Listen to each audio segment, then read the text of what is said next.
Hey guys, this is Accounting Nightmare, and today I'm playing a little bit of FEZ for you. So I said I wanted to put some other content on my channel, so I'm going to be playing some games that I really like, and showing you why I like them. FEZ is a game I played recently when it came out on Steam, so I thought I'd show you a little bit. Using a pretty fresh file here. I have completed the game, but I can't really show you anything if I've already done everything. So, yes, this is a pretty new game, but I did do the intro section, because I don't want to spoil that. There's something really cool that happens there, and you should really see that for yourself. So, we're playing as this little dude named Gomez. He's got a pretty big head, doesn't he? And these kids are really cute. I love the little sounds they make when they talk. So this is a very, very relaxing puzzle platformer. This is our little village that we live in. And we just gain the ability to switch dimensions. Or rotate, actually, that's a better way to put it. These people live in 2 dimensions. We just got this FEZ hat, which makes us... it gives us the ability to see all the 3 dimensions. So it's a really nice way of seeing this in action is, this is our house. Since we only just got the ability to see the other dimensions. This is a nice example. Oh, I like this little Zelda homage there. And we switch the angles and this wallpaper's peeling off. There's almost nothing on that wall. There's some notes there, I'm not sure why they're there, but it's a pretty abandoned wall. And that's even worse, it's got cobwebs in the corner. Yeah, so he couldn't even see those walls before. Because he lives in 2 dimensions. So there's some really cool little details like that in the game. Ooh, nighttime. Very nice. Yeah, so at the start here we're pretty much just collecting these little yellow bits. Because there's a door down there we want to go in. There it is. We need a full cube to get in there. There's a lot of collecting in this game, but I don't know if I'd really call it collect them up. It's more puzzle focused.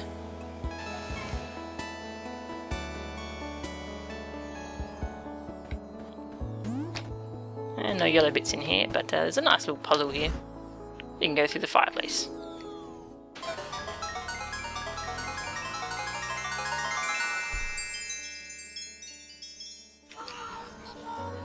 And that's Dot, that's our little helper companion. She's a hypercube. And she's actually not very helpful. If we rotate around here, you can see that there's another room there. You can actually go through it like that. It will always sort of come to the foreground. But yeah, I think Dot's really meant to just be poking fun at helper companions in other games. Because she's pretty useless. You gotta be careful when you rotate yourself behind stuff, you can't see what the frick you're doing. Might just fall off. Oh, but it's no real problem if you fall off, because instant respawn. Yeah, this is not meant to be like a challenging platformer. It's a really relaxing game.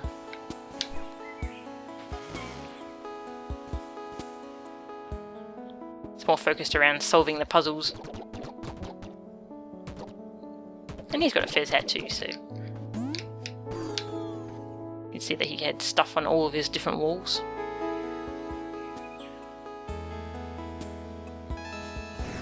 And this game's got some really lovely music. I kept hearing it had good music, so I just went ahead and I bought the soundtrack edition from Steam, and I did not regret it.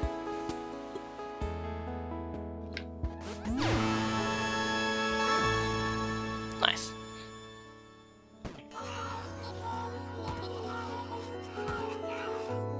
I don't know. She says stuff like that a lot. Figure it out yourself, that's what this game's all about. Look at the stuff on the walls. Little Tetris shapes. Do they mean anything? Maybe. There's a lot of stuff on the walls here, all throughout the game, that's it just doesn't really make any sense at first, and then you suddenly you start to realise that it does mean things, and you start to learn what's going on. There's a lot of cool little stuff like that in the game. It's not just jumping around collecting things. And so this house is on the side where no one can get to it. Because they live in 2 dimensions, so it's abandoned. Nothing going on here. It's got a kind of creepy atmosphere in there, actually. Yeah, so maybe these people could see 2 dimensions, but they can't anymore. Don't know why, but yeah. Let's collect some more yellow things. Basically, we're trying to fix this big cube that holds the world together. Another nice thing in the game is that you know which doors you've gone through because they're open.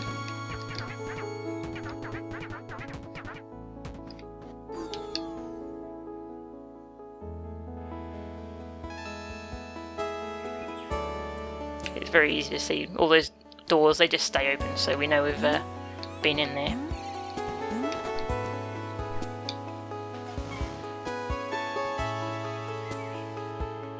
This is one of my favourite tracks in the game, actually.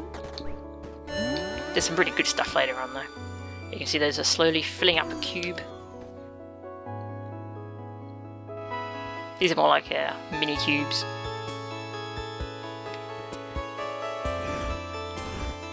A treasure chest.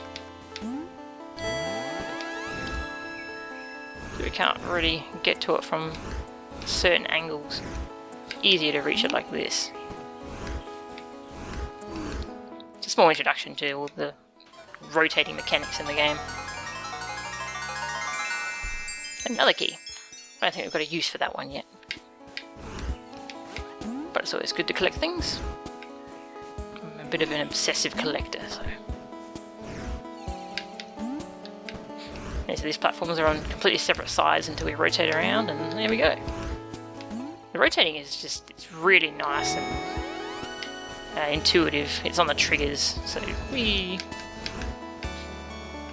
And the one downside about the game is fall damage. You can't fall very far at all, actually. You die really easily. You instantly respawn, but still. Sometimes makes it a bit hard to get back to where you were before.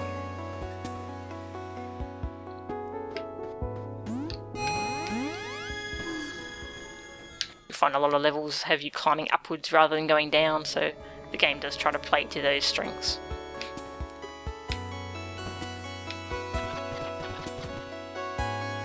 Non-possible. These people speak in a kind of weird dialect.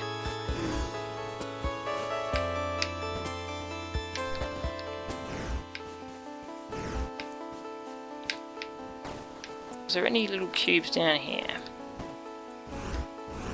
No. Alright, we're actually missing some, so let's go and have a look around. This music is by, I believe it was Disaster Piece. And they actually came up with some remix albums recently, which I want to get hold of. I have to go buy those pretty soon. Because I really like their music. There's actually, there's a lot of more ambient stuff in this game.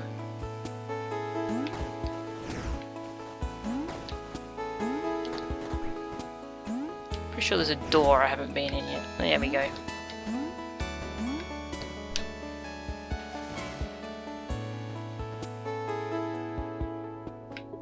Another abandoned place.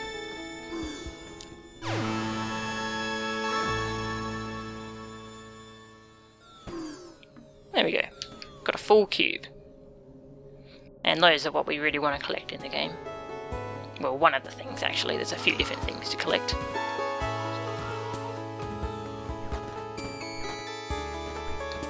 I think I'll die if I fall down there. So you can climb on vines on the walls.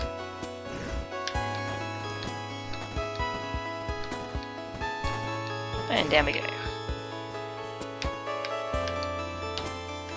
And of course cubes can unseal doors.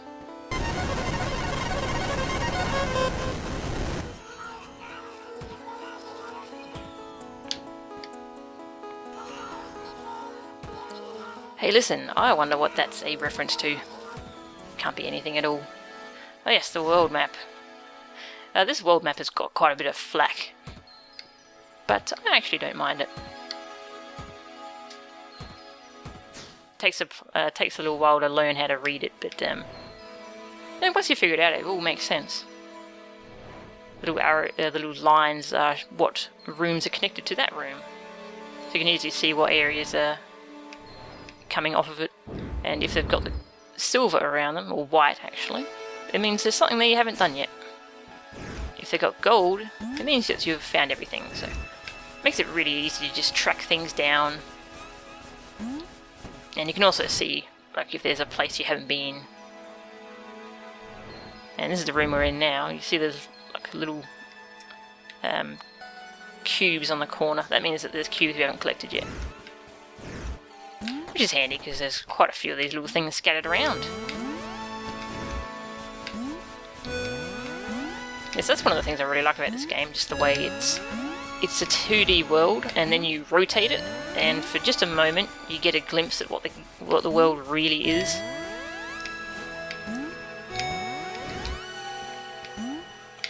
And then it becomes like a different 2D world. It's really well done.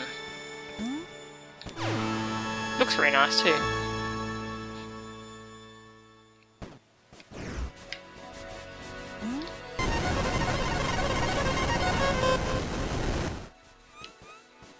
Also, that secret found jingle will never leave my head.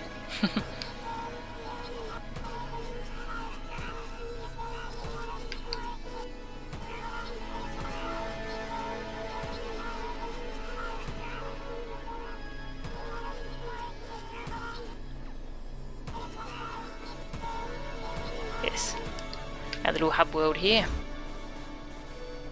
Plenty of places to go in the future. Well, those little worlds, they're not really different levels to explore. It's hard to explain what those things are. Sort of little hints at what's going on in the game. It's in our inventory, which is of course a cube. We can rotate it. And that treasure map. It's one of the examples of where the game wants you to think for yourself quite often. It doesn't just tell you what it's for, it just shows you something that doesn't really make a whole lot of sense. And then at some point in the game you realise, oh, that's for this area. You start to put some pieces together. I love the little rotating view that we get when we enter a new place. It's really nice.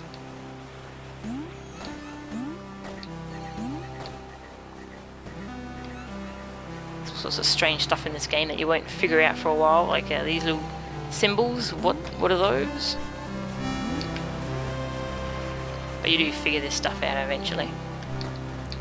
And there's a fair bit more to this game than just running around collecting stuff. And there's quite a few doors here. There's another one. Another one. Yeah, we've got plenty of doors we can explore. You find this game, there's just a lot of branching paths you can take, and quite a lot of it is just taking different pathways and just going further down the rabbit hole. I want to get up there. Ah, vines.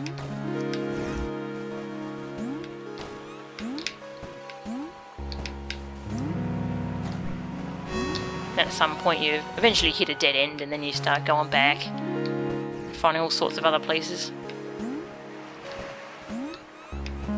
There can be entirely different areas that are connected by just this one little doorway. And you can think that you've pretty much explored the whole game, and then you find another door that leads to something completely different. It's a nice sized game. And see this thing, what the freak is this?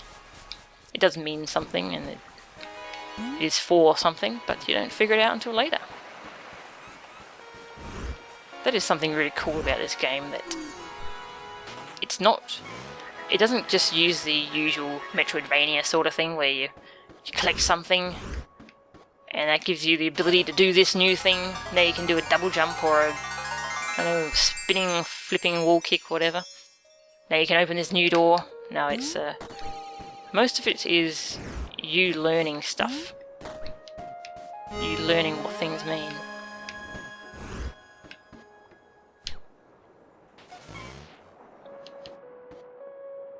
encounter puzzles that you can't solve yet, not because you don't have the right ability, but because you don't actually know what's going on yet.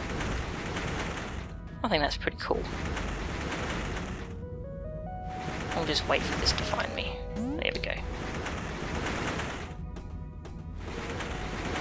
I really like when you get stuff like this where it all spins around. Whee! Well, that's pretty fun.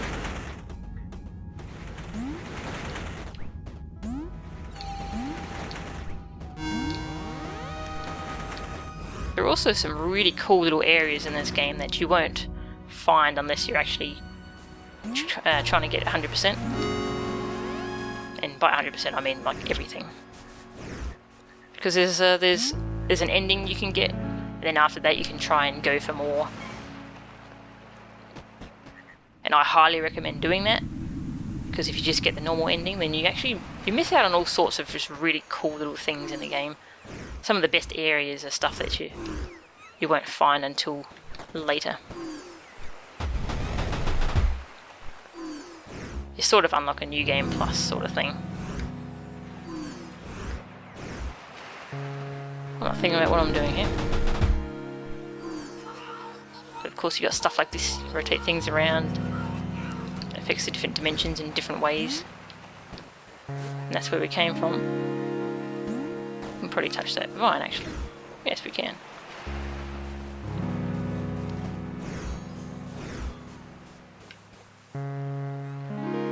What are we going to do? Ah, I know what we're going to do. We're going to die from fall damage, that's what we're going to do. But thankfully water's safe. Also on your second, after you get the first ending, there is an ability that you get that can make it easier to get around. The game doesn't actually straight out tell you what it is. So that can make things a bit confusing. See how I switch platforms there? That's cool.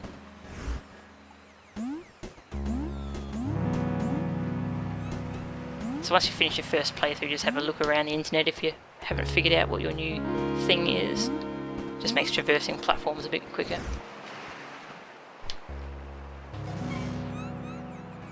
But yes, you can get most of the things in the game on your first playthrough. There's only like, there's one thing you get later on that lets you do things.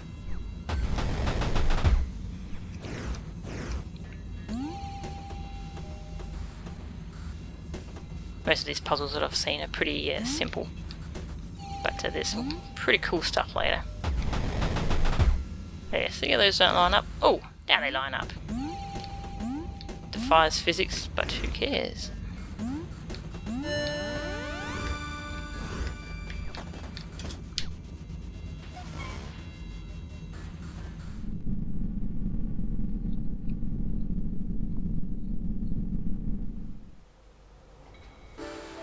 And now we've found a completely different area.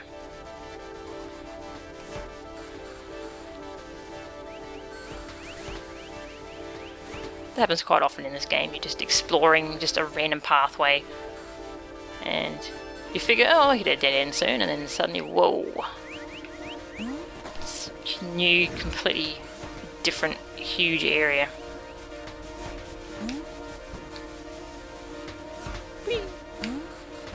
These platforms can be a little disorienting. They rotate on their own, so you've got to be a bit mindful of the timing. Oh god!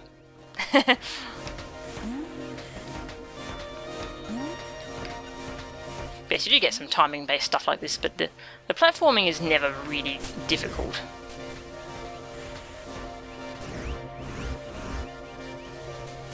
There's one room that's a bit challenging. I didn't have much trouble with it, but most of the challenge here is thinking.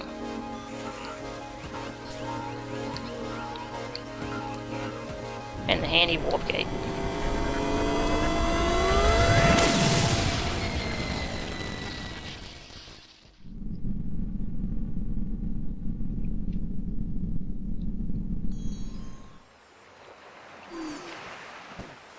Yeah, so I'm being careful not to spoil any big stuff in this game.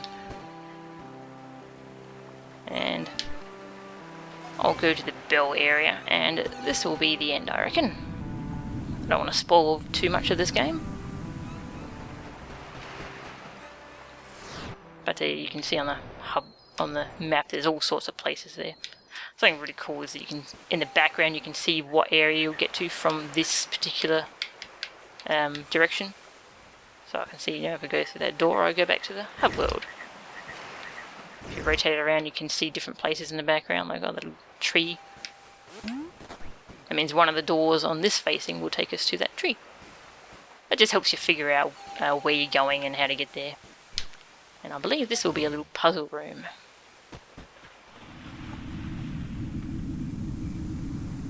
Oh, sorry, we haven't unlocked this yet. Can't do anything there.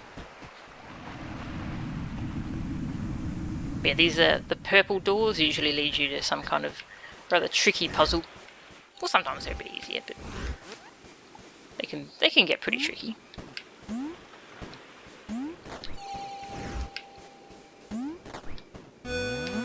Also like how those just glow, just to make sure you don't miss them. And another cube. Thank you.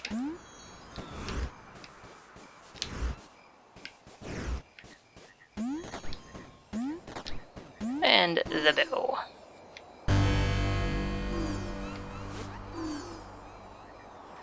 Doesn't seem to have done anything, hey? And it has different markings on each side. I wonder what these mean. I'm not going to spoil it, but eventually you get the ability to, well, understand things. It's not because you picked up an item, it's because you've figured it out. And then you can solve puzzles like that one.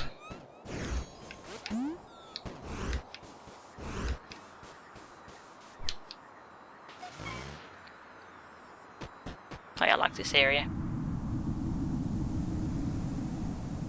This is a little sort of 2D, 3D place.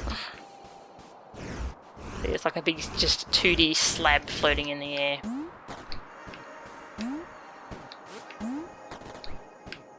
Yeah, this is a really nice game though. And it's got some tricky puzzles, I'll tell you. It's to the point where there's a puzzle that no one actually knows how you're supposed to solve it officially yet. This is a game it's got some mysteries really deep down inside, and if you like that kind of thing, then you'll have fun here. Otherwise you can just look up the answers online, of course. Yeah, this is the sort of puzzles I'm talking about. Some more tricky things.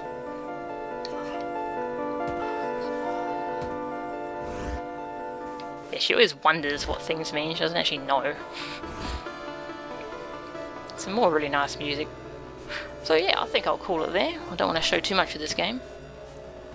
But this game is on the 360 and it's on Steam.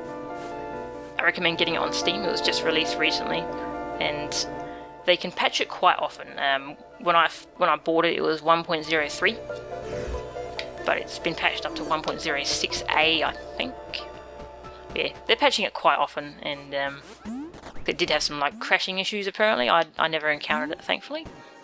But on 360, of course, they're limited by Microsoft's crap. So it's pretty cheap. I don't know how much it is for America because we have different prices, but it's a cheap game. It's really enjoyable and relaxing to play. Looks nice, sounds nice. It's a really fun game and I highly recommend it. So this has been Accounting Nightmare, and I'll see you next time.